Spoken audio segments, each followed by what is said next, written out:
यही धर्म है मोक्ष पथगामी, मध्यम मार्ग सरल। 5 अनुशीलन हैं इसके, मानव पालन कर। सत्कर्मों की पूंजी बना ले, प्रेम भाव अविरल। कर्मों को अपना धर्म समझ ले, करना किसी से न छल। ऐसे ही महान विचारधारा से जुड़ जाएं। चैनल नंबर 466 यूसियन बुद्धा पर। भारतीय संत महंत और महापुरुषों की भूमि है, जहाँ समय के अनुरूप अनेक संतों का जन्म हुआ और उन्होंने अपने अपने धर्मों का प्रचार प्रसार कर लोगों की सोच और विचारों को बदलने का प्रयास किया। हर किसी ने धर्म का तो प्रचार किया, लेकिन बहुत कम ऐसे संत पंडित और बौद्ध भिक्षु हैं जिन्होंने समय के साथ विलुप्त या दूर होती भाषाओं को पुनर्जीवित किया। बौद्ध धर्म की जन्मकाल से ही पाली भाषा का काफी महत्व रहा है, लेकिन समय के साथ विलुप्त भाषा को फिर से प्रकाश में लाने का प्रयास भारतीय बौद्ध भिक्षु जगदीश काश्यप ने किया। भिक्षु जगदीश काश्यप का जन्म सन 1908 को रांची में हुआ था। उनके पिता का नाम श्री श्याम नारायण लाला और माता का नाम बतासो देवी था। जगदीश काश्यप जी ये 3 भाई थे, जिनमें सबसे छोटे काश्यप जी थे। जगदीश नारायण बचपन से ही काफी शांत प्रकृति के बालक थे। इनमें बचपन से ही माता पिता तथा अन्य गुरुजनों के प्रति काफी आदर भाव था। पढ़ने लिखने का चाव इनके हृदय में बचपन से ही था। पढ़ाई लिखाई के साथ साथ उनकी खेल कूद में भी काफी रुचि थी। स्कूली जीवन में वे काफी अच्छा क्रिकेट खेला करते थे। वैसे तो जगदीश काश्यप को सभी विषय को पढ़ने में रुचि थी, लेकिन संस्कृत के प्रति उनका झुकाव अधिक था। स्कूली शिक्षा के दौरान वे एक महामारी की चपेट में आ गए, लेकिन उनकी सहन शक्ति और घर वालों की तत्परता से उन्होंने इस बीमारी को भी मात दे दिया। जगदीश नारायण अपनी स्कूली शिक्षा खत्म करने के बाद आगे शिक्षा प्राप्त करने हेतु पटना के विश्वविद्यालय में प्रवेश लिया। उन्होंने पटना विश्वविद्यालय से FA BA और MA की डिग्री प्राप्त की। कुछ समय के बाद जगदीश काश्यप ने दर्शन शास्त्र के अध्ययन के लिए काशी गए और वहां से उन्होंने दर्शन शास्त्र और संस्कृत में MA की उपाधि हासिल की। शिक्षा के प्रति रुचि होने के चलते उन्होंने अपनी पढ़ाई पर कभी भी किसी भी प्रकार का पूर्ण विराम नहीं लगाया। जब वे पटना कॉलेज में अध्ययन कर रहे थे, तभी से इनके विवाह के लिए प्रस्ताव आने लगा था, लेकिन वे हमेशा ही विवाह के विरुद्ध थे और वे हमेशा कहते थे, मैं अविवाहित रहकर ही देश और समाज की सच्ची सेवा करना चाहता हूँ। शादी के लिए लाख प्रयास करने के बाद भी वो अपने निश्चय पर अड़िग रहे। अब यहाँ से शुरू हुआ उनका पाली के प्रति रुझान। सन 1934 में उन्होंने सिलोन के विद्यालंकार कॉलेज में पाली भाषा का अध्ययन आरंभ किया।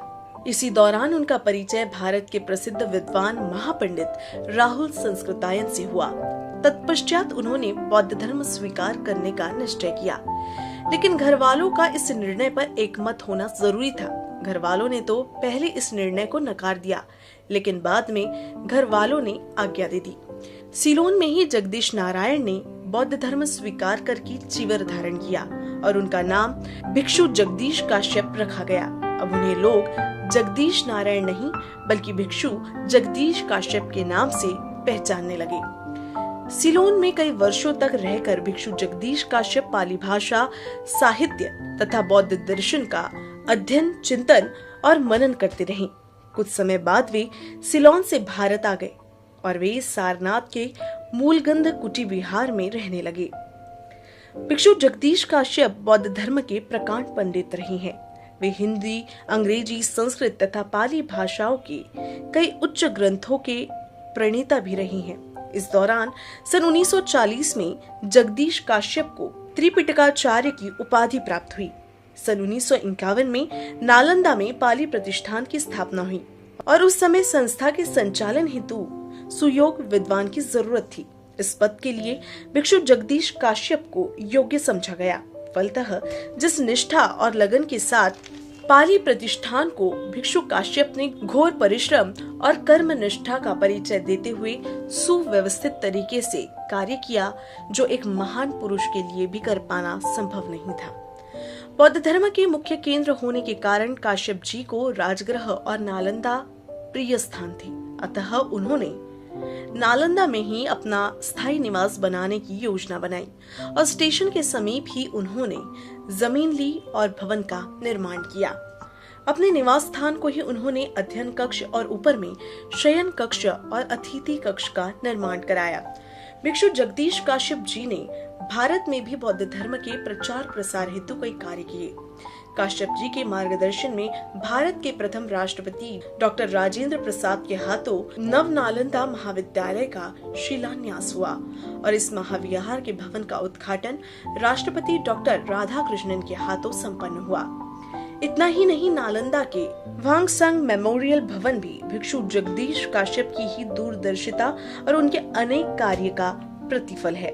नालंदा विश्वविद्यालय के पुस्तकालय से वो दर्जनों बौद्ध ग्रंथों की पांडुलिपियां तैयार कर चीन ले गए और विदेशों में विद्वानों को नालंदा का गौरवमय परिचय दिया।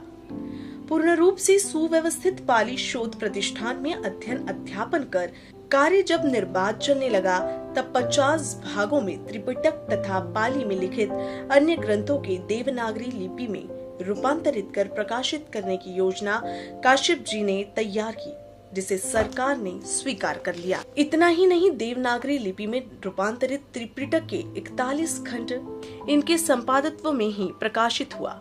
वाराणसी वास के समय काश्यप जी ने संस्कृत विश्वविद्यालय में पाली विभाग के अध्ययन पद को भी स्वीकार कर लिया था, जिससे पाली और पाली साहित्य के प्रचार प्रसार में और अधिक बल मिला। त्रिपिटक ग्रंथों के देवनागरी रूपांतरण, संपादन तथा मुद्रण में काश्यप जी ने घोर परिश्रम किया। समाज के प्रति निरंतर कार्य करने के चलते वो अपने स्वास्थ्य पर विशेष ध्यान नहीं दे पाए, जिससे काश्यप जी का स्वास्थ्य निरंतर गिरता गया। अंत में 28 जनवरी 1976 को वो अंत समय आया जब धर्मनिष्ठा, भारतीय संस्कृति का पुजारी और एक प्रख्यात विद्वान निर्वाण पद को प्राप्त हो गया। भिक्षु जगदीश काश्यप भले ही हमारे बीच नहीं है, लेकिन उनका साहित्य रूपी विचार आज भी अनेक भिक्षुओं, विद्वानों और आम जनमानस के लिए मार्गदर्शक है। उनके द्वारा लिखित तथा संपादित ग्रंथ इस प्रकार है: पाली महाव्याकरण, खुद्दक निकाय का 11 खंडों में हिंदी अनुवाद, संयुक्त निकाय का हिंदी अनुवाद, पाश्चात्य तर्कशास्त्र, उदान का हिंदी अनुवाद, मिलिंद प्रश्न का हिंदी अनुवाद, पाली निस्सैनी, जातक कथा, दीघ निकाय का हिंदी अनुवाद, अभिधर्म दर्शन, बुद्धिज्म फॉर एवरीबॉडी और पाली त्रिपिटक का 41 खंडों का संपादन आदि का समावेश है। पाली भाषा के महान विचारक तथा चिंतक भिक्षु जगदीश काश्यप इन्हें शतशः नमन।